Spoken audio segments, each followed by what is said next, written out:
Bismillahirrahmanirrahim. Assalamualaikum warahmatullahi wabarakatuh. Masih bersama karduk.com.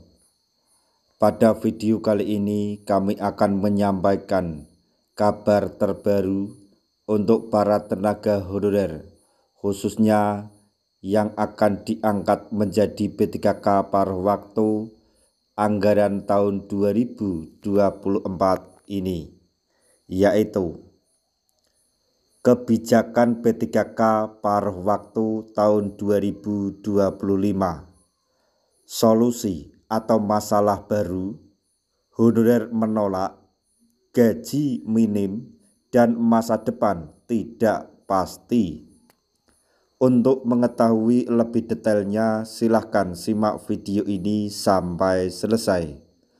Tapi sebelum kami lanjutkan, bagi rekan-rekan yang baru menemukan channel ini, tekan like dan subscribe-nya, dan juga tekan lonceng notifikasinya supaya nanti bisa mengetahui informasi terbaru terkait dengan seleksi P3K dan pengangkatan tenaga honorer menjadi ASN tahun 2025. Sekarang mari kita simak dan cermati penjelasan yang ada di video ini supaya nanti tidak gagal paham.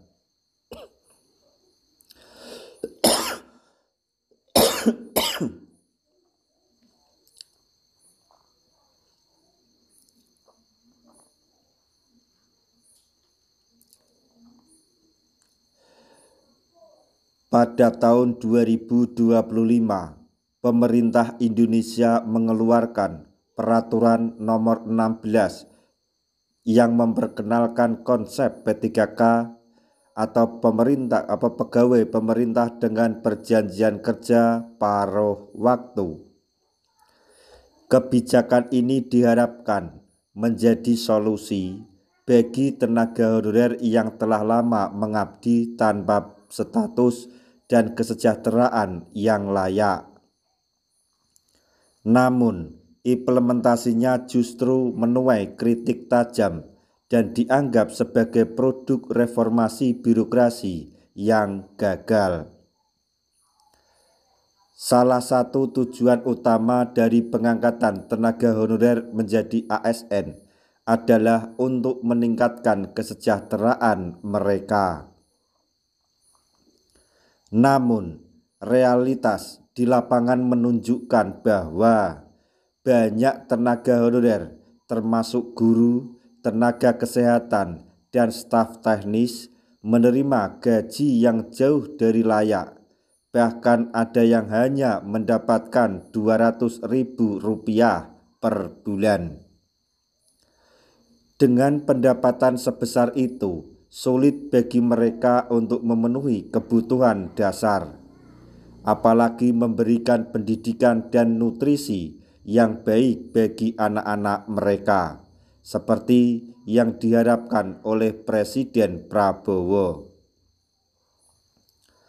Pasal 19 dalam Peraturan Nomor 16 Tahun 2025 menyatakan bahwa P3K paruh waktu diberikan upah paling sedikit sesuai dengan honorarium yang diterima sebelumnya atau setara dengan upah minimum provinsi atau UMP, dikutip dari YouTube Sahabat ASN P3K pada Minggu 23 Februari 2025. Hal ini berarti bagi mereka yang sebelumnya menerima honorarium rendah, kesejahteraan mereka tidak akan mengalami peningkatan signifikan. Selain itu, gaji pokok P3K seringkali tidak berbeda jauh dengan UMP, sehingga pengangkatan menjadi P3K paruh waktu tidak memberikan perubahan berarti dalam hal pendapatan. Peraturan tersebut juga tidak menetapkan batas waktu yang jelas mengenai pengangkatan P3K paruh waktu menjadi penuh waktu. Pemerintah hanya menyebutkan bahwa hal tersebut akan dilakukan ketika kondisi keuangan membaik, tanpa memberikan kerangka waktu yang pasti. Isu tenaga honorer telah berlangsung selama bertahun-tahun tanpa menyelesaikan konkret, maksudnya penyelesaian konkret, dan ketidakjelasan ini menimbulkan ketidakpastian bagi mereka yang telah lama mengabdi. Pengangkatan P3K paruh waktu menjadi penuh waktu diserahkan kepada pejabat pembina kepegawaian atau PPK di tingkat daerah seperti kepala daerah atau gubernur. Hal ini membuka peluang bagi praktik nepotisme dan kolusi di mana oknum-oknum tertentu dapat memprioritaskan kerabat atau kenalan mereka dalam proses pengangkatan. Akibatnya, tenaga honorer yang benar-benar berkompeten dan lelah dan telah lama mengabdi bisa terpinggirkan. Meskipun awalnya disebutkan bahwa P3K paruh waktu akan bekerja selama 4 jam per hari, kenyataannya jam kerja disesuaikan dengan kebijakan pemerintah daerah masing-masing.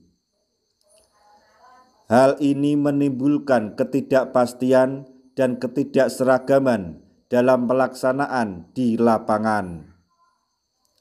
Selain itu, hingga saat ini, peraturan turunan yang mengatur detail implementasi P3K paruh waktu belum diterbitkan, meskipun batas waktu yang ditetapkan telah terlewati.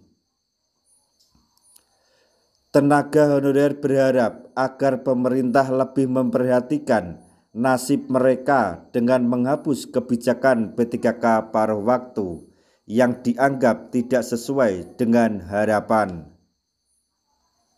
Mereka menginginkan pengangkatan langsung menjadi ASN dengan status penuh waktu, sehingga kesejahteraan dan pengabdian mereka mendapatkan penghargaan yang layak.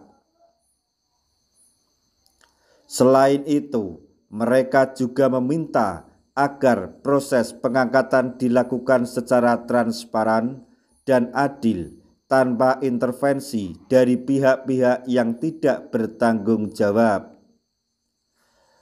Peraturan nomor 16 tahun 2025 tentang P3K paruh waktu seharusnya menjadi solusi bagi permasalahan tenaga honorer di Indonesia.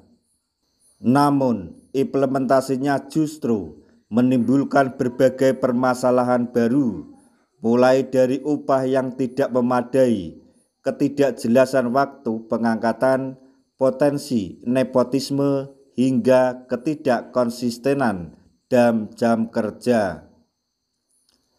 Pemerintah perlu segera mengevaluasi dan merevisi kebijakan ini agar sesuai dengan tujuan awal, yaitu meningkatkan kesejahteraan dan memberikan penghargaan yang layak bagi tenaga honorer yang telah lama mengabdi untuk bangsa dan negara. Demikian informasi yang dapat kami sampaikan.